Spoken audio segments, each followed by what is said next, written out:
Obtaining 10x rewards. Reincarnated into a novel as a side character. By Winterdragon_1. Chapter 71 Bringing Out the Axe. Shane cautiously looked at Oliver drawing out his rapier. He could not help but look at his twin sister laying in his arms, her whole body twitching in severe pain. There were multiple red and blue bruises at different body parts on her. He didn't know how many of her bones must have been broken by this guy. He was too ruthless. He took a deep breath as he realized this. Had he not interfered in time and stopped Oliver's last attack, it would have definitely crippled his sister. This guy was aiming to achieve that. He wanted to counter back by crippling her for life. He glanced at Oliver and saw him looking back at him with a keen gaze. There was no way he was going to let them leave now. Shane could not help but feel a little regretful. Earlier, when he had the ominous intuition, he should have trusted himself more and not engage with this guy at all. He knew at a glance now that he was an anomaly. How could he get so strong in just a span of a few months? There was something abnormal going behind the scenes that they were not aware of. It seemed that they had messed with wrong person. Sure enough, the blood of Mystic Purge clan could never produce trash. He was a fool to believe that there was a trash among their siblings. And that too, the twin sibling of Nadia, the monster among monsters. He sighed as he gently laid her sister's groaning body by a tree nearby. He got up and faced Oliver, his eyes turning serious as well. Oliver saw Shane making a wave using hands as a long blade suddenly appeared in his hands. A space-attributed artifact. He recognized the trick at a glance.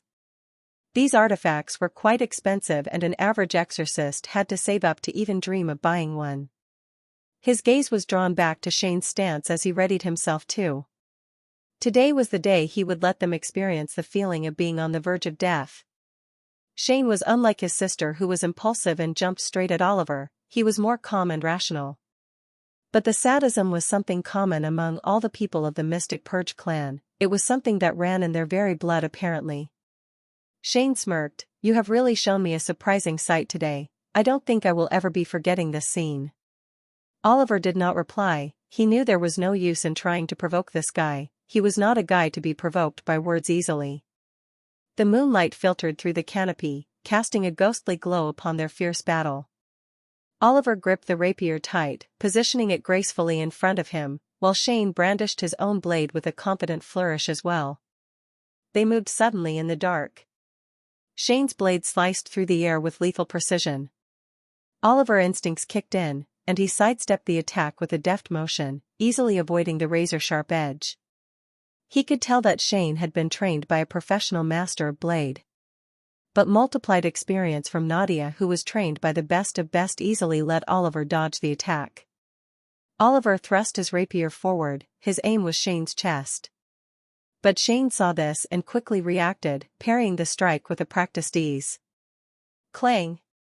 The clash of metal echoed in the silent forest as their blades met, each one of them testing the other.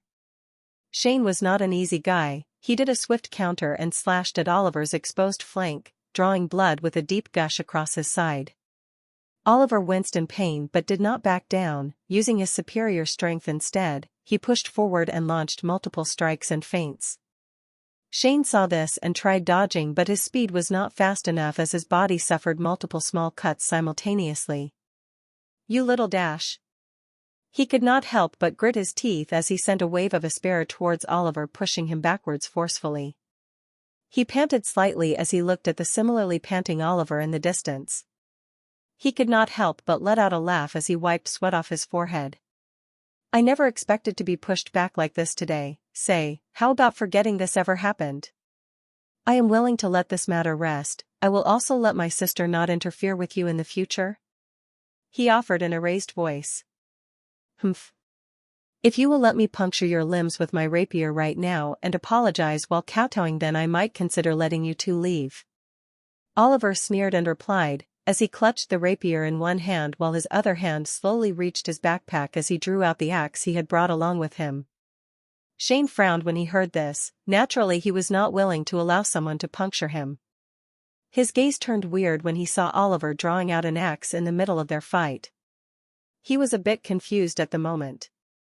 An axe? He could not comprehend why Oliver, a person who has been using rapier, a light weapon, would suddenly use an axe, a heavy and cumbersome weapon. Wasn't this equivalent to putting oneself at disadvantage?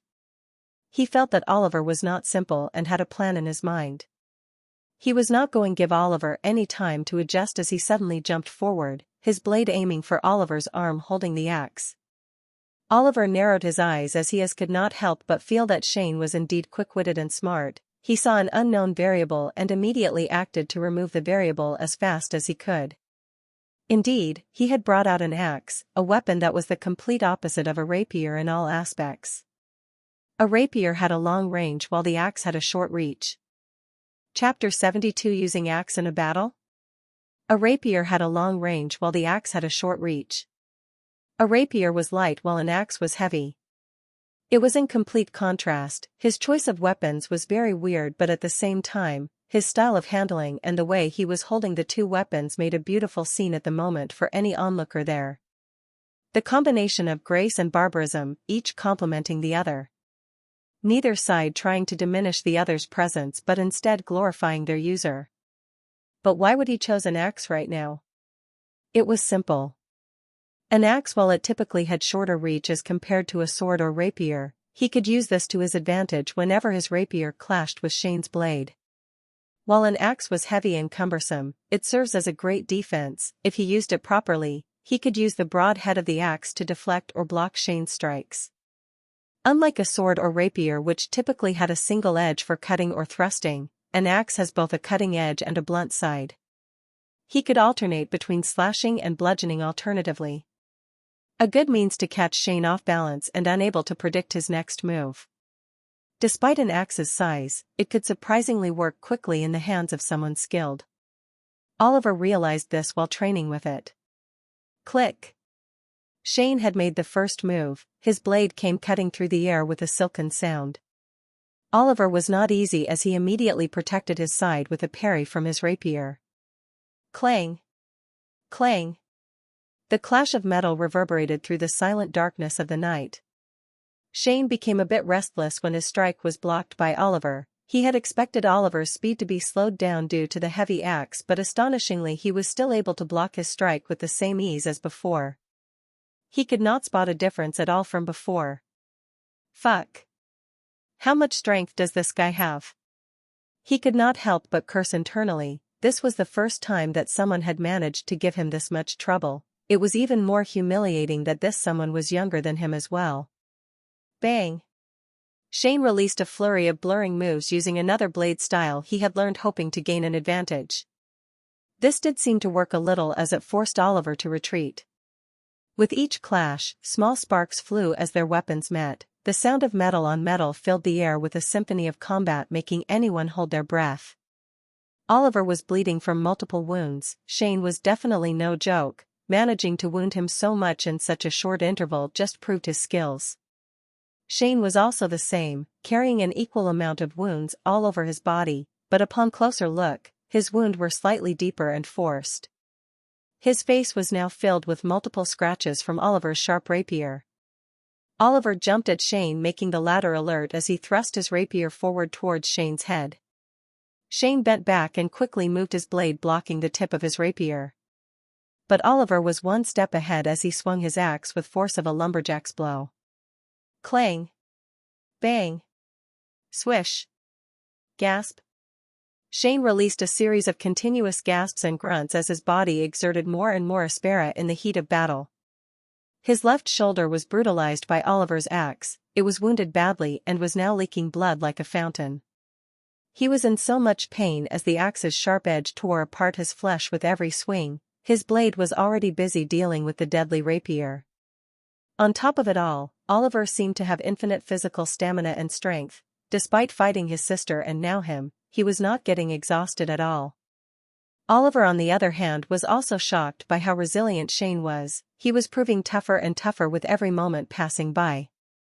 Despite his best efforts, Shane's blade was like dance of sharpness. Its movements were fluid and quick. He was struggling to keep up as he strained his muscles with the effort of parrying blow after blow. Shane took a deep breath as he steadied himself. A large ball of brown-colored aspera gathered in front of him as he launched it repeatedly towards Oliver. This move consumed a lot of aspera and he was still in the process of perfecting it, but he knew that if he did not use it then he might get completely cornered by Oliver. And in the next moment, he saw the results of this attack as well. Oliver dodged 1, 2, but the continuous barrage got to him as he was directly thrown back crashing to a tree. Cough, cough. He coughed up blood as he quickly placed a hand on his chest to steady himself, adjusting his breathing to minimize the pain from the impact.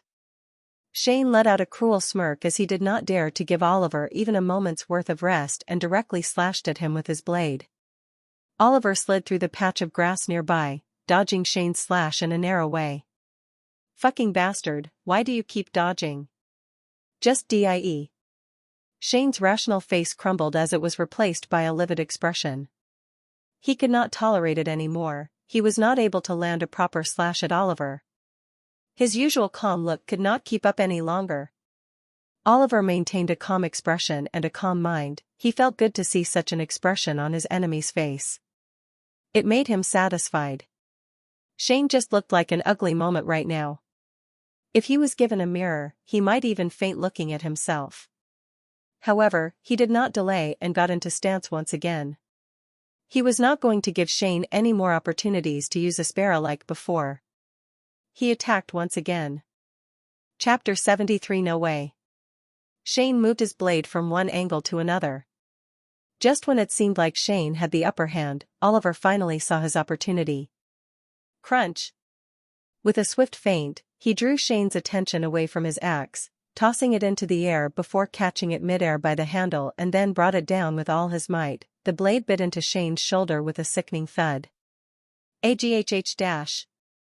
Shane cried out in pain, staggering back as blood welled in massive amounts from the wound. He could even see something white beneath it. Was that his tissues or bones? He did not know, but it pained very bad. Oliver maintained a neutral look as the moonlight reflected back from his rapier. Pressing to his advantage, his rapier darted forward with insane speed. With a final thrust, he pierced through Shane's abdomen, the tip of his rapier finding its mark with lethal accuracy. Coup-dash. Shane directly spat blood onto the ground as his eyes felt the world tremble. He bit his lips to prevent losing consciousness as he backed down. You forced me to use this. Shane spoke in a hoarse voice as blood kept spilling from his body. His eyes were filled with killing intent when he looked at Oliver's expressionless face. It reminded him of Nadia's face. They resembled each other too much for his discomfort. Oliver became alert when he saw him doing some strange movements. He activated Cosmic Void Gaze, and saw aspera rapidly gathering around Shane rapidly and quickly realized that he was about to perform a secret art. Just die, you bastard. Shane mumbled as his eyes turned ignited into craziness and madness. He no longer cared about the rules, he just wanted to kill Oliver now. So be it. Oliver also realized that he was not in a state to simply dodge or counter without revealing any of his cards. Shane placed the blade straight in front of his chest as he closed his eyes. Trip of the Seven Serpents. He spoke aloud, his voice echoing in the forest. Oliver did not delay and got into a stance of his own in front of Shane's eyes. He threw the axe to the side as he stretched the hand holding the rapier forward in a straight line pointing towards Shane. Sovereign strike of infinite freedom. It all happened in a split second, as both parties launched their own secret attacks. Boom. Boom. Boom. A series of terrifyingly loud booming sounds were produced in the silent forest, sending an uproar among the nearby demons or humans. The explosion was deafening, shattering the serene silence of the forest and reverberating through the trees with a force that seemed to shake the very earth beneath their feet. The shockwave of the impact rippled through the air like a thunderclap, echoing off the distant mountains and sending birds fleeing from their perches in a panicked frenzy. Underscore.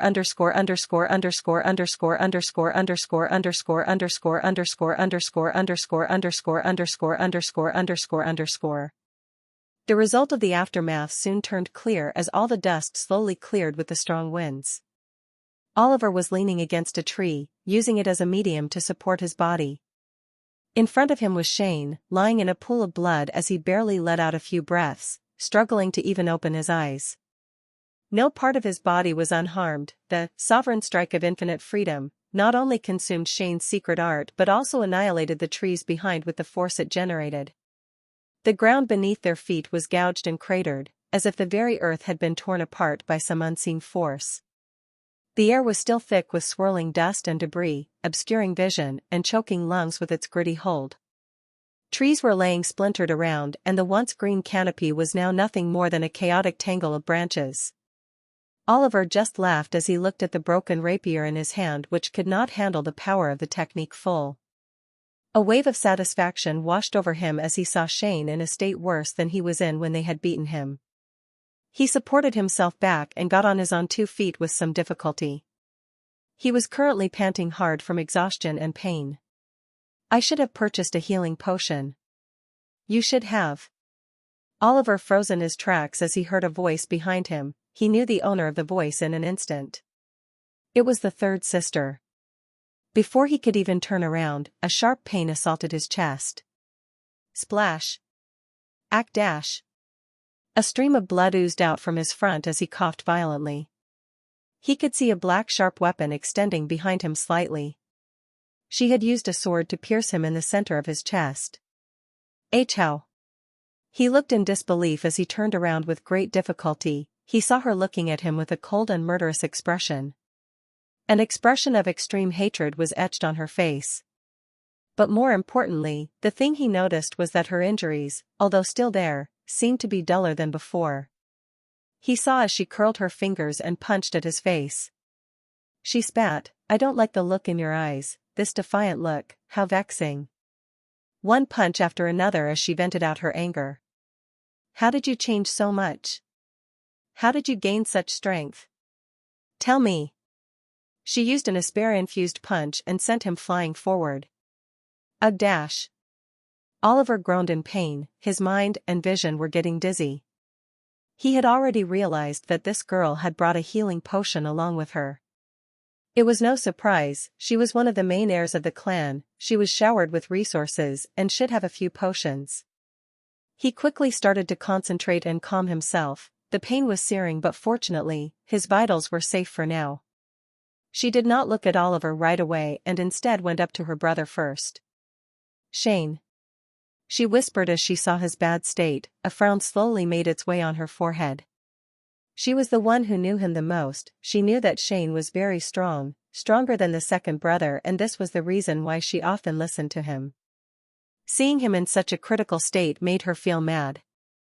"I never expected that you would be beaten to such an extent by him. You disappoint me."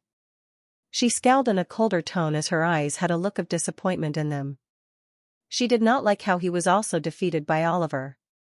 That's right, she was not mad because Oliver had beaten her brother to such a state, but because Shane was defeated so badly by him. It made her lose her respect for him. She knew that even she was defeated by that Oliver, but it was not this bad. He was almost on deathbed at the moment. TCH. She clicked her tongue in annoyance and took out another healing potion from her pocket. It was a tube of liquid. Cupping his mouth in her hands, slowly pouring its contents into his panting mouth. Chapter 74, Fighting with Wounds. Time to test that out. Shane almost got choked by the sudden influx of warm liquid and tried to move away his head but was unable to. She saw this and did not care at all. It was his fault for being in this state. Should have been stronger. Yes, this was how the true mindset of Mystic Purge Clan's little siblings worked. They did not harbor emotional attachment to one another but a sense of respect for the other's strength, the benefits they could give them and their use. It was just that since they were always born in pairs of twins that they stuck together with their twin more, but it was not a necessity. Although I doubt that it will have much effect on you given your current state, but at least, it will save you from dying quickly. She said in a flat tone as she slowly put his head down on the ground, allowing him to rest slowly as his breathing slowly started to stabilize. Her gaze turned towards Oliver, who had now also stood back up. His chest was hurting a lot, but he was still somehow managing. Heh. He could not help but let out a short laugh even in this situation. He did not know if he had a screw loose or not, but in tense situations or scary situations, he would subconsciously smile or laugh. Just like how his mind cracked up when he suddenly bid in the auction that time for absolutely no reason. And now, looking at him smirking and laughing as if making fun of her, she could not help but feel speechless. Was this guy really sane? He knew his wounds and his disadvantage against her but was still provoking her. She even felt tired for getting angry anymore. She just wanted revenge now, for him daring to try and cripple her. She would make sure that he would not be able to move a finger for the rest of his life. Her black-colored sword was particularly ominous and Oliver suspected it had a special property associated with it. However, he did not retreat. There was no way he was going to let this girl off after what she did just now. "Come at me." He called out to her and she responded by rushing towards him with a cold face. This time she was going to finish him off for good. She had the advantage this time. Oliver used his axe and squatted down, avoiding her slash while he slashed forward with the axe aiming to hurt her legs this time. But he was slower this time due to multiple injuries which she used to her advantage as she quickly used his head for her own support and jumped over him avoiding the axe by a narrow degree. Hiss. This guy was going to remove her legs with his axe. She angrily moved her sword backward aiming at Oliver's back but Oliver was quick to dodge and barely managed to slide to his left. His chest was hurting bad due to the earlier attack. He did not believe that he could allow this to go on for more. He might get really crippled this time.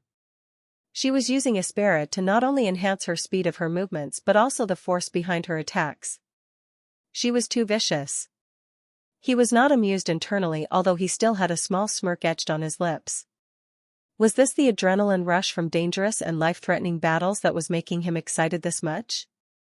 He was not sure and neither did he have the time to contemplate about it at the moment. It seems that I have to use that now. He frowned internally when he thought about how a group of elders might be watching their fight with keen interest. That's right, he knew that the clan would never let a promising candidate die in this demon hunt. A group of elders and elites were definitely watching each participant, monitoring everything. They would make sure to interfere if the life of a participant was threatened. One might wonder what the reason was that they had not interfered in Shane's and Oliver's previous fights so far.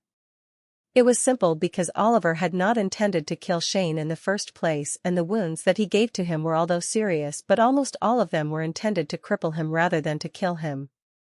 Unlike Shane, Oliver took the big picture in his mind. He was obviously going to be severely punished by the clan if he dared to kill someone. Not to mention he had no backing in the clan so he would be at more disadvantage compared to the third pair of siblings with their own factions behind them. Not only that, the elders of the clan were extremely powerful, they could tell if Shane's life was in danger or not. If they had not interfered then that meant he was not going to die anytime soon. As for getting crippled, while it was frowned upon, it was not against the rules of the hunt. If Shane did get crippled by Oliver then he could only blame himself for being a weakling. They were not going to spoon-feed him here. The clan had strict rules that even they were not allowed to bypass. They were very indifferent to such things, only strength and potential mattered in their eyes. Then again, wouldn't Shane's future and potential be ruined if he got crippled? As for that, the elders shared a similar thought. They would just feed him an elixir to help him recover back later.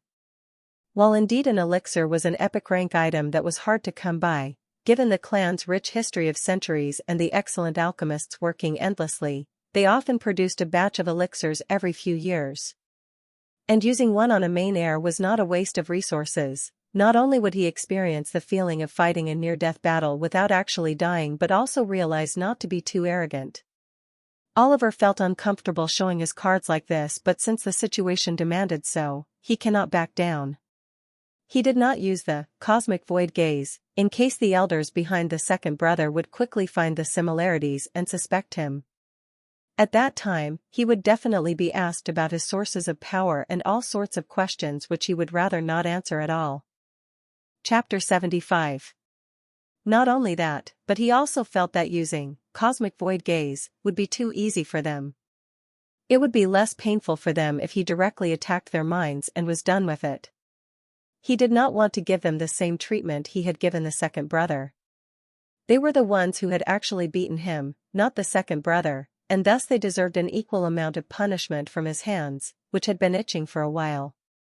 Using cosmic void gaze would be less painful for them. Beating them with his own hands was far more satisfying given the treatment they had given him the last time. Haha. Clang. Another clash of her sword against his axe. She could not help but grit her teeth when she saw how tenacious he was, even after being pierced by her sword. It was as if he was a wall she could not breach no matter what she did. He was strong. Her eyes widened with each failed attempt, a new sense of uneasiness gripping her heart with every move he deflected or dodged. He was too crazy. Even with such serious injuries, he was able to fight her. How much stamina and strength did he have? Oliver realized that level 4 strength was no joke. Not only did he have excellent stamina and vitality, but also immense physical power even in this wounded state. Fucking. He grunted as she slashed at his waist, making him retreat. Just as she rushed at him with a crazed look in her eyes, he clutched the handle of the axe and threw it straight at her face. She gasped at the sight of the flying axe, immediately rolling to the side to avoid the dangerous object. Did this guy want to kill her? He lost his only weapon now. Fool, she thought, believing he did this to stop her advances and get a moment of respite. How could she know that Oliver had something else on his mind? Stretching back his hand, he exhaled and inhaled slowly, relaxing his body as he got into a stance. With one leg back, his right hand stretched behind him while the left hand curled horizontally against his chest, he looked at her. She didn't care about his weird stance at all and rushed at him with maddening speed, wanting to finally finish him off. However, it was at that moment she heard him say something. Eternal 12 lies palm. She didn't understand what he said, but it was too late to back out now. Time seemed to slow down for both of them as they locked eyes. Oliver extended his palm towards her, meeting the tip of her sword. Everything seemed to slow down at that moment before their eyes. She kept looking at Oliver's emotionless face while Oliver stared into her maniacal eyes. His palm and her sword connected. As her sword tip touched his palm, a shockwave of raw power exploded from the point of contact, rippling through the air and shaking the ground beneath them. It was as if the very sky was falling apart. In that instant, she felt a terrifying force erupt before her. 12 beings appeared, each mimicking a different stance. All were as tall as mountains and as intimidating as the most terrifying demons. At that moment, all of them looked down at her with murderous intent. The 12 towering beings moved with synchronized grace, their eyes blazing with an otherworldly fire that seemed to pierce through her soul. She felt as if she was being stared down by 12 godly beings. Her mind couldn't comprehend what was happening. One moment she was staring into Oliver's eyes, and the next she was being looked down upon by 12 godly warriors. Her body froze, unable to move an inch as overwhelming fear engulfed her mind. She trembled uncontrollably, helplessly watching them move their hands in unison, delivering a tremendous blow. The air crackled with energy, the ground splintered, and a deafening roar filled her ears, drowning out her scream. Each of the 12 warriors struck with the power of a falling star, their blows converging into a single, devastating impact that shattered her defenses and hurled her backward, her body crumpling like a rag doll. The impact was like 1,000 storms converging at once, shattering everything in its path. Boom! Everything went white for her in the next instant. The sheer power of the eternal 12 lies palm obliterated her, leaving nothing but deafening silence in its wake. Underscore underscore underscore underscore underscore underscore underscore underscore underscore underscore underscore underscore underscore underscore underscore. Huff. Huff. Oliver lay on the forest floor, his situation critical. His right hand was twisted backwards, his chest leaking blood, his abdomen and legs covered in sword slashes. His forehead was smeared with blood. Cough. He coughed out more blood, weakly trying to look around but unable to. He was completely exhausted, without even an ounce of stamina or power to move. He looked at the blood staining both his body and clothes. He did not know if this blood belonged to him or was from the siblings. Siblings? What happened to them? He painfully craned his neck and spotted the third sister lying some distance away. Her eyes were open wide, completely whitened, foam filling her mouth. Her body twitched from time to time as if deeply traumatized by something. He did not know what illusion she saw when he attacked her, but he knew it was terrifying. He could not make out the details while lying down. He rested on that spot for the next 20 minutes, unable to move an inch. He felt the cool breeze rustling the leaves, refreshing him for some reason. The thick bloody scent in the air made him anxious. It wouldn't be long before demons were attracted to their location. He had yet to capture a demon. It would be a great loss if he couldn't hunt even a single demon and bring it back. He wanted the rewards. Ugh dash. He groaned in pain as he slowly but steadily crawled to the third sister's body. He had seen her bring out healing potions before and felt there might be more in her pocket. Somehow he managed to reach her, shuffling through her pocket until his hand felt something hard inside. Chapter 76. Somehow, he managed to reach close to her and shuffled through her pocket before his hand felt something hard inside. It was a glass vial, a tube. He exerted some force and drew it out. It was indeed a healing potion. While not as miraculous as an elixir, it was quite effective for recovery and healing. He felt it was a necessary item for him. If he let the blood leak any longer, he might just die from blood loss. At least, his life would not be in any immediate danger. He quickly opened the cap and drank the potion, gulping it down quickly. The effect was instant as he felt his strength returning slowly. A warm feeling spread over the wounds on his body, and a comforting sensation washed over him. Huh. He exhaled in relief and lay down for another 5 minutes before slowly standing up. The scene before him was truly destructive. The trees were broken, branches and blood were scattered all around, and the moonlight reflected off the red blood, giving the scene a reddish shine. He looked around and saw his axe was nowhere to be seen in the dark. Even the sword in the third sister's hand was damaged by the previous impact. He glanced towards Shane, and his blade was in the same condition. He shook his head and reached for his bag, intending to loot them. Shuffling through the third sister's pocket, he retrieved her talisman and saw that one mark was missing from the inscribed runes on it when they received it. This meant that a demon was currently sealed inside the talisman. So she had already gotten a demon. Too bad, you're not getting it back. After making sure he had properly inspected her, he went towards Shane and did the same. In the end, he managed to find another healing potion and an unused talisman. Good.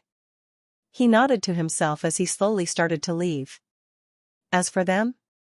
He was leaving them there. It was not his problem how they dealt with demons. It would be better if they got eaten by the demons, but he knew that was impossible. Sooner or later, an elder would definitely come to their rescue. The Mystic Purge clan was known for its strict vigilance over its members. He had to act fast before they arrived. He quickened his pace, the night air growing colder with each step. His instincts screamed at him to move faster. Swish! Suddenly, a strong wind assaulted his back as he looked behind. He spun around, his eyes focusing sharply. He saw a glowing figure floating in the sky. His eyes slightly narrowed. Sure enough, an elder had come. It was almost instant, as if they had been watching them for a long time and waited for him to be done before appearing. The elder's sudden appearance sent a chill down his spine. It felt as if the elder had been observing, waiting for the precise moment to intervene. There was no doubt now, his every action had been monitored. He observed the elder's features. The elder was an old man with a short white goatee and short silver hair. Not inherited but aged, lacking in luster. A strange energy field surrounded the elder as he floated in the sky. His eyes were indifferent and cold as he looked down. It was as if a celestial was looking down on mortals. Despite the inhumane and bloody scene beneath, his gaze did not falter as he directly stared into Oliver's eyes from above. Oliver suddenly felt a weird sensation in his body upon being probed by the elder. However, he did not resist. He knew the elder was curious about his secrets and the strength he displayed. The elder probably wanted to find out if they had missed something during his birth or if he was being controlled by a demonic being. Of course, since that was not the case and it was just his natural physical powers, the elder was unable to find anything out of the ordinary no matter how much he probed again and again. A look passed through the elder's serene and aged eyes, carrying the wisdom of the past. He slowly descended from the sky and, instead of landing near the siblings, he landed in front of Oliver. Oliver couldn't help but feel that the elder was quite graceful and elegant. Was it due to his age that his posture and moves felt refined, or was it just his lack of taste and power? In fact, Oliver was not wrong. The elder before him had persisted in the Mystic Purge clan for centuries and could be counted among the strongest beings in the entire world. He was a sage that many exorcists aspired to even get a glance of, to receive words of guidance from an experienced teacher and a veteran exorcist. The elder had countless achievements associated with his name like the other elders. This was the case for all of the top 5 clans and their elites. Oliver felt an invisible pressure on his shoulders. No, it was not due to the elder releasing his power onto him, but just a natural pressure from such a being who had fought and slaughtered countless demons over the years. The elder did not say anything for a moment and just stared at the youth in front of him. Oliver, the isolated child, the child born without any talent, the child who was denied the clan's name publicly, the only main heir mocked openly by the crowd, the child with all sorts of rumors associated with his lack of talent. The child who was said to have had his talent devoured by his twin during birth. The child of misfortune and shame. But what they all witnessed just now was definitely not something a child without any talent could achieve. Not only did he defeat one but 2 of the most talented kids from the main family lineage, but he also managed to crush them one-sidedly. Was he supposed to believe that he was still an untalented bastard? How could he, after what he just saw? Chapter 77. The elder finally spoke in a serene tone. You are really ruthless, even to your own blood. It was not an insult, nor was it a compliment. It was just a statement to Oliver's ears. He was unable to discern the elder's intentions from his tone or words. So what? Oliver muttered. His tone was neither rude nor provocative. He directly asked the elder what he wanted to say. For a moment, the forest was silent, the only sound was the faint rustling of leaves. Oliver felt the weight of the elder's gaze, as if he was being seen for the first time. The elder looked at the young face and those eyes. Those eyes. He felt something mysterious and deep within them but could not exactly tell what. This surprised him. It was the first time he couldn't comprehend something. He said, "Nothing." "How do you feel?" Oliver frowned, feeling that the elder was being weird. If he wanted to say something, he should just spit it out. What was the point of moving around in circles? What? Are you here to avenge them? Oliver asked, his tone growing colder. If that was the case, it would be very hard to leave unscathed from here. His mind raced through possible escape routes, but he knew none would be fast enough if the elder decided to act. No, not at all. I am not here to interfere. Contrary to his expectations, the elder simply shook his head and denied the notion. Oliver saw him glancing at the healing vial and the talisman he had looted earlier. Want them back? He smirked and asked playfully. He knew the elder was not allowed to interfere in the hunt and obstruct other participants. He was just testing the elder's limits now. A mischievous glint appeared in Oliver's eyes. He decided to test the boundaries of the elder's patience. The inner devil in him wanted to abuse this situation for his benefit. The thrill of pushing limits, of dancing on the edge of danger, was intoxicating. He wanted to try provoking the elder. He had read in novels that protagonists would usually provoke and scam such elders with their arrogant words, and the elders, who had pride as high as mountains, would get furious and let the protagonist scam them. Of course, real life was much different from his willful imagination. The elder again shook his head. You can keep them. It is their fault for not being strong enough to defend their possessions. I can see that you wish to provoke me like you did with the 2 siblings. I would advise you to not do such things in the future. As an elder, you will only make more enemies instead of allies if you act like this.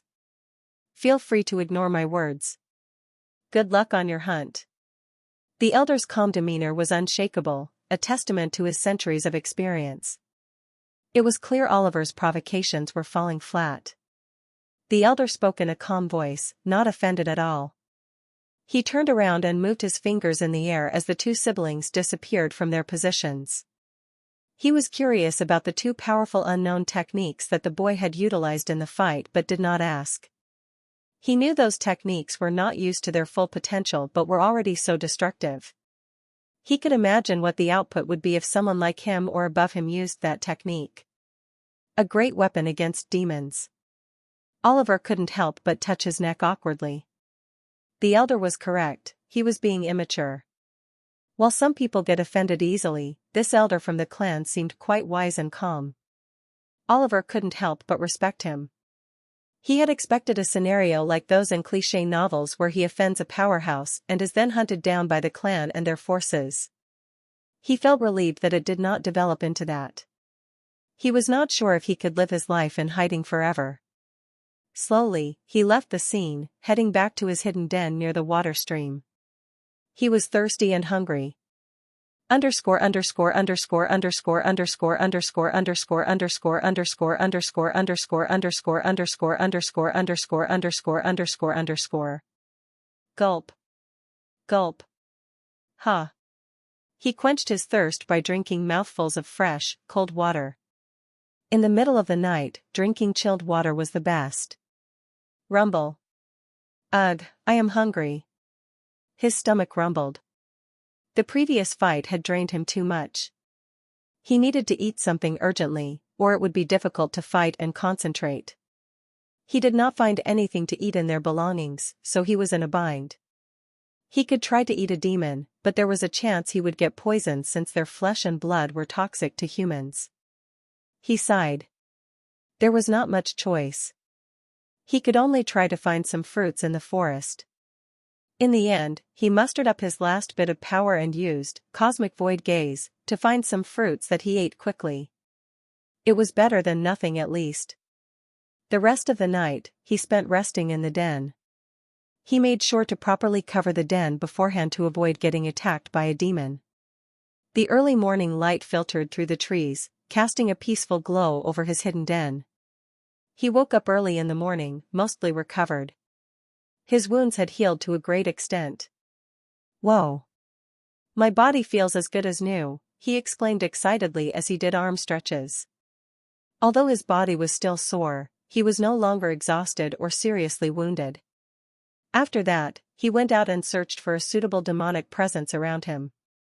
He had the talisman of the third sister with him, but he didn't know which demon was inside. If it was something weak, he would rank lower. He didn't want to bet on this. It was a risky bet after all. He saw a few demons, but they were all handled quickly. Not much effort. He had time until the afternoon before the demon hunt event ended, so he needed to get a demon before the deadline. Now that the elders had seen his strength, it was not mandatory for him to keep hiding it.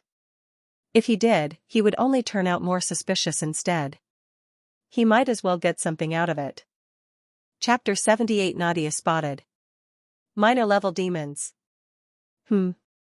Oliver craned his neck as he sensed someone nearby. He had been continuously hunting demons for 2 hours, but so far, he was not able to find a good demon. He felt the forest was too easy. At least, to him. What he didn't know was that if the other children heard him, they would not hesitate to beat him black and blue for saying something so outrageous. They had been struggling to fight these bloodthirsty creatures. Demons were tough opponents for them, and they were the same age as Oliver too. Rustle. Suddenly, he heard something as he neared the water stream. The sound wasn't close by, but his keen ears picked it up. He felt time was running out, and he had yet to hunt something good. He could almost feel the adrenaline pumping through his veins. As he neared the sounds, he could somehow make out the sounds. It was as if someone was fighting. He decided to follow the sound and moved toward its direction. It took him a few minutes to cover the distance and reach the exact location. he saw an unexpected scene. It was Nadia. And she was engaged in combat with 2 demons alone. Sensing the feeling of dread, Oliver quickly realized these demons were the real deal. Minor-level demons. He immediately remembered the elder's words. He looked towards her, still some distance away, hiding in the bushes. He doubted she sensed him, especially while fighting 2 minor-level demons at once. Screech! He looked at the demons. One shrieked, jangling chains, a short being of sickness and thunder. 2 vicious eyes glared at her with absolute darkness. Another shriek resonated from its crooked mouth as Nadia brutally stabbed its side. He looked at the other demon. A lush head of hair adorned its inflated head, almost bark-like. Constant snoring escaped the creature's sinuous nostrils set within a bony nose. Its head sat atop a thick, stringy body. Runes or emblems, each glowing brightly, covered parts of its torso. That. The creature rushed forward, its 2 legs gracelessly carrying its wicked body with frightful energy. A muscular tail snaked behind it, electric energies pulsing with every movement. A thunder-attributed demon. The creature's eyes were still fixed on her. Oliver just observed from afar. It seemed she was having trouble dealing with 2 minor-level demons on her own. While she was not injured, and the demons were bleeding, she was still unable to subdue them properly. If he was not wrong, she wanted to seal a living demon in her talisman by weakening it. She didn't expect another demon to ambush them as well. Now, the 2 demons tactically worked together to suppress her and would probably later duel to see who would eat her. Oliver saw the demon roar and lunge at Nadia, bits of thunder and electricity crackling around its body. Nadia, who still had to awaken her elemental attribute, dodged and slashed its back. The demon was furious that its prey had once again dodged and it couldn't feed. Even among minor-level demons, a demon with an Aspera attribute was rare, so it was unfortunate for Nadia to encounter one. The second demon took this chance and attacked her from behind with its muscular, veiny arms. Nadia dodged by a hair's breadth, jumping over the demon. She was extremely flexible and strong, not easily defeated by the 2. Oliver's mind raced. Should I intervene? Would she appreciate the help or see it as interference? He knew that stepping in could change everything. But watching her struggle stirred something inside him. He had some guesses why she was in such a situation. Underscore underscore underscore underscore underscore underscore underscore underscore underscore underscore underscore underscore underscore underscore underscore. Bam! Nadia dodged the tail attack by a narrow margin. The demons in front of her were ferocious and really wanted to kill her. It was the first time she experienced such killing intent. It made her realize many things. Demons were cruel and would not hesitate to tear you apart. They were clever and liked to play tricks. Never trust them. Kill them mercilessly whenever the opportunity presents itself. She didn't want to ruin this situation by killing the 2 demons. If a living demon was sealed, she might be recognized more since it was harder to seal a live demon than a dead one. She had to weaken them to the point where they couldn't resist and then use her talisman to seal them. But she found it hard to do. She wondered which demon she should kill. Not to mention, the thunder was annoying to deal with. It was agile and numbing, slowing her speed whenever she took a direct hit. Every attack she dodged took a toll on her energy. I can't keep this up forever, she thought, her frustration mounting. Sweat dripped down her forehead, stinging her eyes. This demon was tougher than all the weaker demons she had killed so far. She coldly snorted and sent a wave of Aspera towards the demon, pushing it back. She wanted to control everything without using any secret techniques or too much Aspera. She was superior to these demons. Minor-level demons were nothing to her. But even as she reassured herself, doubt crept in. Am I really strong enough? The thought was fleeting, but it stung. The pressure of living up to her mother's expectations weighed heavily on her. She had to prove this to her mother. She was watching her. She had to show that even without using precious clan techniques, she could deal with these minor threats on her own. If she did that, then perhaps her mother would praise her. Rustle. Rustle. She suddenly heard some movement behind her and sensed a human presence. Her expression turned a little ugly. It was already tough dealing with two demons, but now someone else was coming. If that person turned out to be hostile, she might be in serious trouble. She was confident but not overconfident. Facing three enemies at once would be very difficult. Her eyes darted around, searching for the source of the sound. Chapter 79, Sealing the Demon. Rustle. She warily looked in the direction of the sound and saw someone familiar. "You again," she exclaimed, unable to hide her surprise. It seemed like this guy was always around, no matter where she went. No matter how hard she tried to avoid him, fate seemed to push them together. Yet, for some inexplicable reason, a strange, familial feeling surged in her heart whenever she saw him. She couldn't quite figure out why. "Hey!" Oliver waved. The demon's attention was quickly drawn to the new prey that had entered the scene. Their eyes gleamed with ferocity as they moved slowly yet cautiously, sizing him up. "Here to help," he shouted, retrieving the last weapon he had on him, a pair of daggers. He hadn't used them before because he lacked control over them, but with his other weapons out of commission, he had no choice but to resort to them. Despite not being needed here, the presence of two minor-rank demons spurred him to join the fight. "Yo! Demons, come at me," he yelled, causing the two demons to flinch and then turn even more aggressive. Growl. One demon, with muscular arms and a tail, charged at him with angry eyes and a salivating mouth. Oliver remained calm. Instead of dodging, he waited for the demon to get closer. As it neared, he pressed down on the ground beneath his feet with force, propelling himself into the air. His body formed an arc as he threw one of his daggers straight at the demon's eye. Roar! The demon wailed in agony and pain as the sharp metal lodged itself in its eye. Oliver landed gracefully behind the demon and, taking advantage of its disoriented state, rushed forward to stab its back with his other dagger. But the dagger couldn't penetrate the demon's tough skin. He silently marveled at the demon's tough hide, realizing it could fetch a high price. The muscular demon grew even more aggressive, almost berserk, as it charged madly at anything nearby. Oliver continued his attacks, but they were less effective than against weaker demons. Just then, he heard Nadia's voice from afar. "You're using a low-quality weapon against a demon. It's ineffective." Oliver knew she was right. His cheap weapons were no match for the demon's muscular body. He looked into the demon's black eyes, seamlessly activating his cosmic void gaze ability. Enshrouding of death. A frightened cry escaped the demon's mouth as its eyes began to lose focus. Oliver appeared in front of the demon, and before it could faint from fear, he stabbed his dagger through its face. Simultaneously, he extracted the dagger from its eye and plunged it into the demon's chest with all his strength. The power of level 4 strength showed as his entire hand sank inside the demon's body due to the terrible force. The demon was killed instantly. This all happened in less than a moment. Oliver used cosmic void gaze while rushing toward the berserk demon.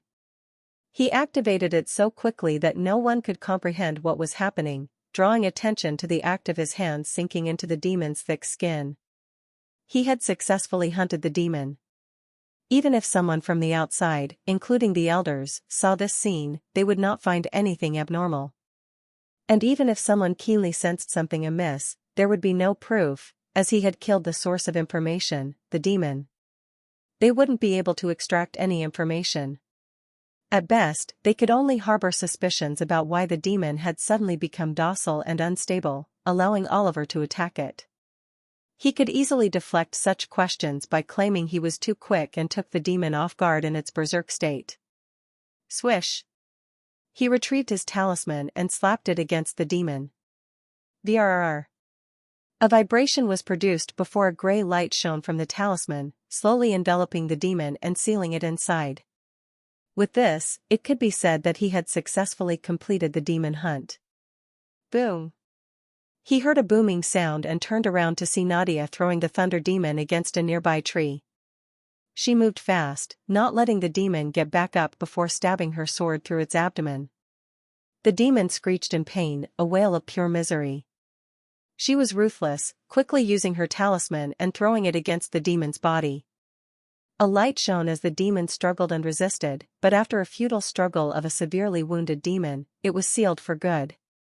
She had managed to seal a live demon. Good work. Oliver congratulated her from afar. She looked at him with a serene expression. She hadn't expected to meet him here, let alone see him draw a demon towards himself. Did he think she needed help? The thought made her a bit pissed off. She was not weak. She felt a twinge of anxiety. Surely he didn't think she was weak, right? It wasn't that she couldn't handle the two demons on her own, she was simply adamant about capturing and sealing the demon alive by weakening it. It was nothing more than that. She worried Oliver might think she was weak and had intervened to help her. But she was more powerful than he might realize. In fact, she had strategically chosen to weaken the demon before sealing it, ensuring a successful capture. She wasn't struggling, she was being methodical and precise. Still, the idea that Oliver might see her as incapable gnawed at her pride. She wanted to prove herself, to show that she could handle whatever came her way without anyone's help. Her mother. Oliver, oblivious to her internal struggle, approached her. "You did great out there," he said with a smile. She calmly looked at him without any fluctuations in her expression, trying to mask her irritation. "I had it under control." "I know you did," he responded, his tone was calm. "But it never hurts to have a backup, right?" She nodded, but the words didn't quite alleviate her frustration. She didn't need a backup. She needed to prove her strength. As they prepared to leave, the memory of the fight lingered in her mind. The adrenaline, the rush of combat, and the satisfaction of sealing a demon were still fresh. Yet, amidst all that, the shadow of doubt persisted. How did he become this strong? And what was that, the demon? She silently glanced at Oliver's back. Chapter 80, Demon Hunt is over. She was more powerful than him. She really did not want him to think of her as someone weak. She had once cried in front of him too. That was the most embarrassing moment in her entire life, she still couldn't get over it. If Oliver actually thought that she was just a crybaby, she had to show him her powers. Somewhere in the corner of her mind, she didn't want to lose the respect of her twin. She had never cared about such things before, but for some reason, she did not want this now, especially not with him. But at the same time, she felt angry at herself. Why did she have to explain anything to him? She was not liable to give anyone any explanation about her powers except her mother. Ugh. She felt a burst of frustration in her mind, so she couldn't help but glare at him. How could she know that at that moment, Oliver was just stunned at how ruthless a child could be? He had first-hand witnessed the ruthlessness of a future powerhouse today. He felt that she was so strong to handle two demons alone. Even if he had not helped, she might have subdued them on her own sooner or later, especially if she had used those powerful secret techniques from the clan and her special eyes. He saw her glaring at him and was suddenly puzzled. Wait. She's not angry with me because I stole her prey, right? He felt a bit anxious. He didn't want to worsen his relationship with this cold doll. He had seen how, at such times when the protagonist helped them, they would rather fight the protagonist for stealing their prey. But she had such a complex mind that he often found it hard to do things that sat well with her. He shook his head and didn't think much but calmly picked up his talisman. Since they had used up their talismans, they were allowed to exit the forest if they wanted to. He saw Nadia give him one more angry look before turning around and picking up her own talisman. She looked towards the sky for a moment, then back at him. Humph. She soon left the scene, possibly going back to the starting entrance. She didn't want to think about it, she was more curious about something else. Earlier, she had seen the demon suddenly freeze in its spot as Oliver rushed towards it. From the sounds it made, the demon had definitely been stunned or dazed to even react. Did he perform some sort of hypnosis on the demon? Not only that, but his strength, what had happened to him? The last time she saw him, he was not even strong enough to fight the siblings back, but now he was manhandling a minor-level demon on his own? This was not something that could change overnight. She fell into some thoughts. Perhaps he had once again gotten his hands on another body-strengthening elixir and used it himself. This did seem to make sense. Last time he had come to her courtyard, he was carrying a black box too and intended to give it to her, but she had decisively refused it at that time. So there was a chance he had used the elixir in the box himself. She had some guesses but decided not to dwell on it. She was totally not interested in his business. Underscore underscore underscore underscore underscore underscore underscore underscore underscore underscore underscore underscore underscore underscore underscore underscore. Oliver also fell into thought. What should he do now? His hunt was pretty much over anyway. Should he go and rob others? Oliver was amused when he thought about it but decided against it. He didn't have that much energy left. It would be too petty, and he doubted they had anything worthwhile on them in this forest. He too went towards the starting point. It was in the east direction, so he only had to follow that path, and sooner or later he would be there. On his way back, he met other participants too. The time for the hunt was almost over, and now everyone was returning to the exit. The demons nearby didn't dare come closer to the crowd of children, sensing the huge quantity of aspera radiating from the group. So overall, it was an easy trip back. Underscore underscore underscore underscore underscore underscore underscore underscore underscore underscore underscore underscore underscore underscore underscore underscore. The demon hunt is now officially over. Those who are still inside will be brought back, and the rest of you will now showcase the demons you have caught to the elders. The same elder from before, with a demonic bird as a familiar, appeared once again. He kindly instructed the children. These were all the cream of the crop in the clan and had great potential. He might even consider taking in one of them as his personal student after discussing it with their families or them. His eyes couldn't help but wander to a white-haired head in the crowd, the distinct sign of royalty in the group. He was among the other elders and had seen the stunt of this little guy at that time. He was ruthless and didn't hesitate to cripple the two siblings either. After they were brought out of the forest, a team of medics who were on standby immediately examined their conditions. They both had been crippled badly, and if not provided with a healing elixir, they would remain that way forever. He had directly crushed their talents and potentials. He could feel that there was an inside story between the two parties. It was as if they had known each other from before this demon hunt. From their actions, it could be related to the small conflict that happened during the gathering before the hunting event or a matter of revenge between the two. Their eyes were filled with hatred for one another. It was a small matter, but what he was more interested in was Oliver's abilities. He had clearly felt it, but Oliver was just an ordinary child with less than average aspera quantity in his body. It was impossible to believe that he could pull off those two unknown powerful techniques. Those techniques had potential to develop into even more fearsome abilities later on. How in the world did he manage to obtain those techniques? And who created those fearsome techniques in the first place? Chapter 81, Display the Talisman. Confused children.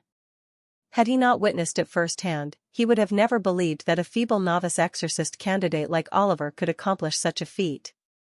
What exactly were those two martial arts techniques? Who had imparted them to him? Was there someone involved in this scenario? Was Mistress Ophelia wrong about his initial evaluation at his birth? Unlikely, but now he was even more curious about this child. What was going on then? He couldn't resist probing him once more, only to yield the same results as before. Barely any aspera worth noting. He shook his head and ushered the group of children towards the judges. They would determine the course of action and wielded greater authority than him. He was also keen to observe their reaction to Oliver, given that they all bore witness to his earlier actions in the forest. With haste, he directed them to another area while the other guards escorted the children still within the forest. Oliver spotted some chairs, and a few people were seated upon them. These chairs were arranged on a raised platform or stage of sorts. The judges sat with an air of authority, their eyes scanning the group of children with keen interest. They had details about each of them, a full detailed profile. The children congregated, the air was thick with tension as they took out their talismans. Oliver glanced around, and suddenly, his gaze locked with the second brother's, who appeared to be casually scanning the surroundings. The second brother, upon seeing Oliver, inexplicably felt a chill run down his spine, causing his hand to tremble. Was he experiencing fear? Swiftly, he averted his gaze, focusing straight ahead. Sweat began to form on his brow, bewildered by the sensation engulfing him. His mind recoiled from even glancing in Oliver's direction. As he attempted to recall where he had encountered him before, a sharp pain seared through his head. Dizziness washed over him, dissuading any further contemplation. Whatever the cause, whether instinctual or otherwise, it vehemently advised him to steer clear of Oliver at all costs. Observing this reaction, Oliver felt a sense of satisfaction. This was the consequence one faced for crossing him. Approach. One by one. Place your talisman on the altar to unseal the demon. The judges will then assess it. The first child approached, trembling slightly, and positioned his talisman on the altar. He was among those who failed to exit the forest on time and thus was escorted out by guards. The altar hummed to life as the talisman glowed. A small, pathetic-looking demon corpse emerged out in front of the altar, eliciting a mixture of relief and disappointment from the audience. The judges conferred briefly, their interest seemingly minimal. Well, Oliver mused, it was challenging to pique their interest, these demons hardly warranted a glance from them. Next was a confident girl, previously a favorite to win. Oliver had noticed her at the outset, surrounded by a retinue of followers. It was evident her family lineage was exceptional, the vassal family enjoying a higher status than others. She unsealed her talisman, revealing a fierce and imposing demon corpse. The judges nodded approvingly, and she stepped back, a satisfied smile adorning her face. After her was the kid who had brought his ancestor's sword with him. Earlier at the beginning he was quite arrogant and confident, but now he seemed more humbled and subdued. Even his face was covered in dirt and his clothes were also torn from here and there. It was apparent the demons he had underestimated had imparted a valuable lesson. The demon he presented was mediocre at best. Children came and went by. The process continued. Finally, it was the second brother's turn. He unveiled his talisman before the audience. Look at that. Isn't that a minor-level demon? As expected from the main lineage, they are born different. A boy could not help but shake his head, his demon was at best a 5 out of 10 rating. He's so handsome as well, I want to join under him. A girl gushed, admiring his appearance. The crowd buzzed with conversation. Not bad, one of the judges calmly remarked, jotting down notes. Oliver also looked at the demon corpse. The demon had a bald head and wide teeth with a large belly. It was indeed a minor-level demon. The rotations continued until finally, it was his turn. Hey, it's his turn. TCH, did he even capture one? Seems impossible. Maybe it's an empty talisman, haha. Haha. It's a shame the main lineage's esteemed reputation might suffer due to him. Finally his name was called. He stepped forward, his heart pounding slightly. It was the moment where his cover was going to get blown away. He had been trying to hide his powers, but unfortunately since that was no longer feasible, it was time to reveal it. Although his cover had long been blown away considering they all were watching them, but it was still a different story doing it in front of so many people. He calmly went up to the altar and slowly placed his talisman onto the circular platform. Whir. A light shone as the audience waited for the spectacle. Some were eagerly waiting for the drama that was going to unfold once Oliver revealed his pathetic talent. The elders remained composed, their eyes betraying a knowingness. They were well aware of each child's accomplishments. The judging process merely served to establish a hierarchy among them. They ought to discern their competition and select the appropriate figure to follow. The cadaver of a robust and imposing demon gradually materialized before the crowd. Silence blanketed the audience as they gawked at the demon in disbelief. Hey, isn't this a minor level demon? Someone finally spoke, their tone hesitant. A minor level demon. He actually captured one. What? How's this possible? I still can't feel any noticeable aspera from him. What's going on? Nadia calmly observed the situation from a distance, her eyes had a certain glint to them as she watched. Chapter 82, Nadia reveals her demon. Another girl thought aloud, could it be that his aspera level is too high for us to sense? Is that why we were unable to feel anything? Wait, this does sound logical. Another kid also had a thoughtful look. In the first place, wasn't it someone else who said that young Master Oliver was isolated due to his incompetent talent since birth? Why, you're right. But where's that guy? I think I saw him get eliminated at the beginning when he was unable to climb the Elder's familiar. Fuck. That bastard dared to trick us, someone raged out. Actually, we are the fools here. How could a person from the main lineage lack talent? Their blood is divine. I am ashamed that I thought like this. To think I dared to disrespect one of the main heirs just due to my lack of knowledge. And my father is going to beat me up if he finds out. A boy said in fear. Hearing this, many others showed anxious faces, especially those who had openly badmouthed him since the beginning. They disrespected a main heir thinking he was talentless and weak just because someone said so, and now they saw this scene of him casually showcasing a minor-level demon. They had also been in the forest, and the demons were not easy to hunt. Not to mention the minor-level ones, even the weaker ones were very troubling and ferocious. Just facing them alone was extremely stressful. They could only imagine how tough a minor-level demon was.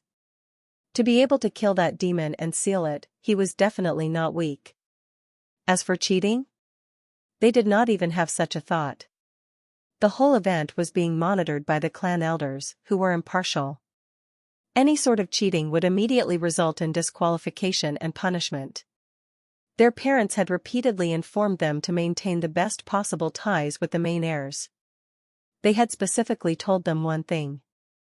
If you cannot maintain a good tie, then don't get on their bad side no matter what. Those who had jabbed at him earlier were secretly cursing themselves for being too talkative. They had done this to impress the pair of third siblings and get their favor, but who would have expected they would actually offend such a monster instead? They could still bootlick the third pair of siblings and get under their wing to have some ground, but where were they? Wait, they could not find the pair of siblings anywhere? Respected elder, where are the third young master and young miss? A guy could not help but ask. He was one of the people who had quite actively berated Oliver, so he was more anxious than others. They have been disqualified. The elder glanced at the kid and coldly said. As if a thunderbolt had struck their minds, they all looked at the elder with confusion and anxiety. Disqualified? What happened? Did they cheat? Their faces turned pale upon hearing the elder's words. The elder did not explain anything further and simply walked away from this annoying bunch of children. Not bad, young master. One of the judges commented with a certain look in his eyes. He wanted to ask more but could not do so. Oliver still had the status of being one of the main heirs, so he couldn't casually ask him about his secrets, especially not when he was not even related to Oliver's faction. The head judge leaned forward, his eyes narrowing. This is a rare find, he said, his voice tinged with both contemplation and serenity. Where did you capture this demon, Oliver? In the forest. Oliver nonchalantly replied, making the judges speechless. Upon second thought, they all felt that Oliver was indeed not wrong, so why did they feel offended? The judges exchanged glances, their expressions unreadable. Afterward, they sent him back and called out the rest of the participants. It was almost the end, and now it was Nadia's turn. She was called out, and the noisy crowd instantly quieted down. The air was filled with unexpected anticipation. Everyone had a look of eagerness in their eyes as they watched her reach the altar and place her talisman upon it.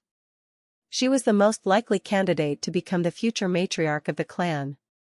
There was not a single person in the crowd who did not want to become her subordinate and join her faction. But of course, they all knew that only the best of the best would even get a chance to serve her. They all wanted to see what sort of demon she had captured. It would be a show of her strength for the first time in public. Nadia had no interest in her eyes. She had an expressionless face at the moment, and the world did not seem to affect her at all. The light on the talisman shone, and a demon emerged out of the altar. Before anyone could respond, the demon hissed out, its voice echoing through the silent surroundings. Hiss! The onlookers could not help but be stunned. The demon was alive. How did she manage to seal it then? Even the judges had a look of interest upon seeing the demon. A thunder-attributed demon was definitely harder to fight compared to non-attributed demons. And to seal one alive at their level? This task was almost impossible to achieve. They could not help but have a sense of respect for Nadia. She was indeed the most talented in the main lineage. Not even a rank 1 exorcist and still able to seal a minor-level demon alive? She was definitely not normal. Chaos erupted as the crowd reacted. The judges struggled to regain control. In the end, the head judge raised his hand for silence. "This is unexpected," he said, looking at Nadia with a mix of curiosity and interest. "A rare find, as expected of Miss Nadia." A judge clapped lightly as he congratulated her. The crowd could not help but be envious. The judges did not even react when it was their turn, but now they were going as far as to congratulate her and clap for her. Chapter 83, Celestial Flame Lotus. Waiting for 10x benefits. The crowd could not help but be envious.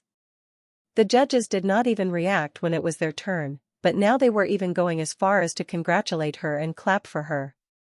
This just showed her influence and how strong she would grow in the future. It was a fitting show of power. Ignoring everything around, Nadia could not help but glance sideways secretly, trying to find out how Oliver reacted.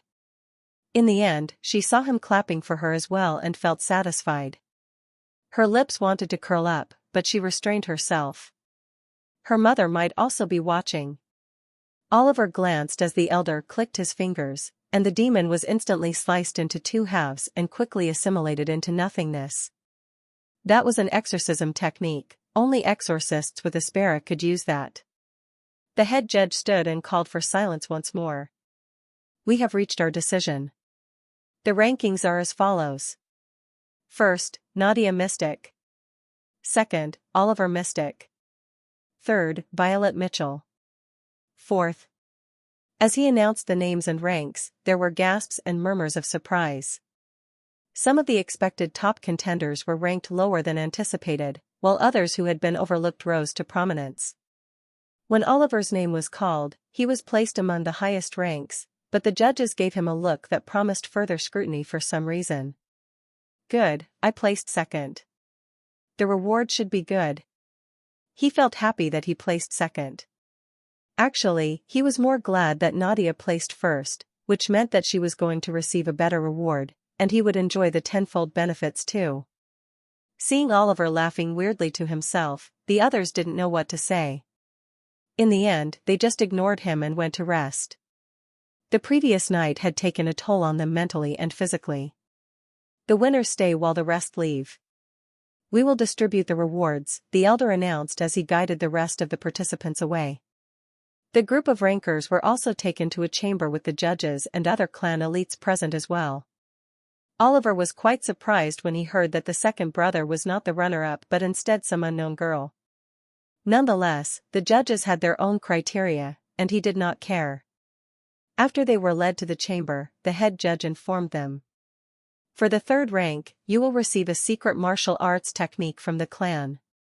You have 3 choices, select one of them wisely." He said to Violet and presented 3 notebooks with the technique name written on the cover. She took a moment and carefully analyzed her compatibility.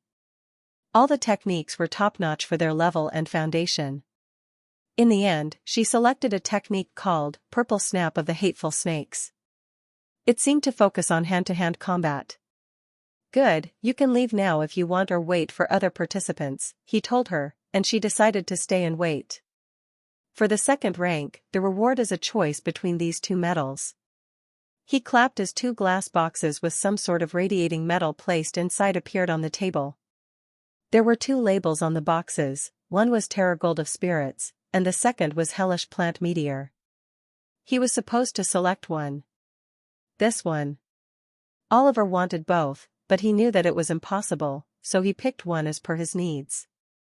The elder nodded and gave the box to Oliver and told him about it. Hellish Plant Meteor. This metal is extremely precious.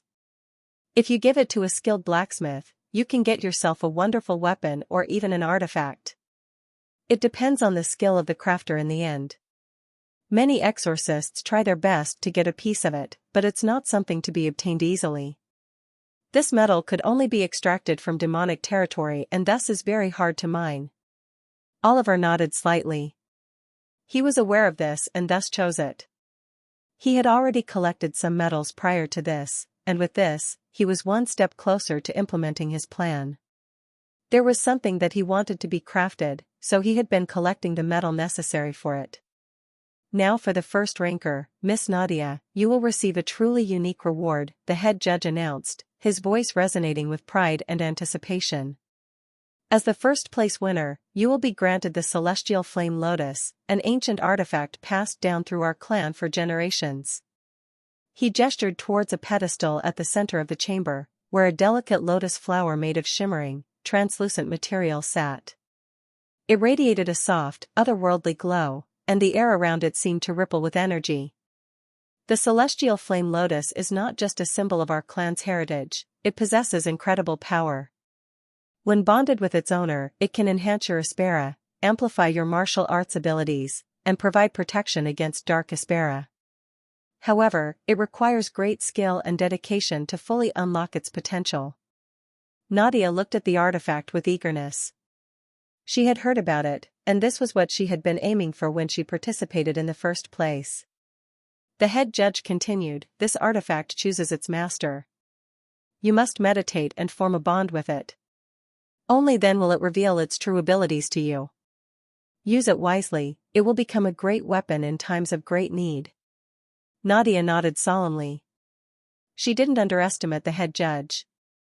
Rather, she was not a person to underestimate others based on their strength, she was wary of everyone, be it friend or enemy.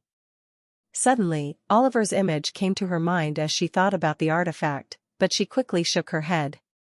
She had a great responsibility on her shoulders and thus could not be held back. She gently picked up the Celestial Flame Lotus, feeling its warmth and energy resonate with her own. You may stay and meditate here to form your bond, the head judge said. Take all the time you need. This is an honor that few have achieved. As Nadia found a quiet corner to begin her meditation, the room buzzed with a mix of admiration and envy from the other participants. Even some elders could not help but sigh. This artifact was something that even they would have wanted in their prime. Oliver watched curiously. He was brimming with curiosity as he wondered what abilities she was going to awaken and how much profit he would gain. He turned towards the head judge and suddenly called out.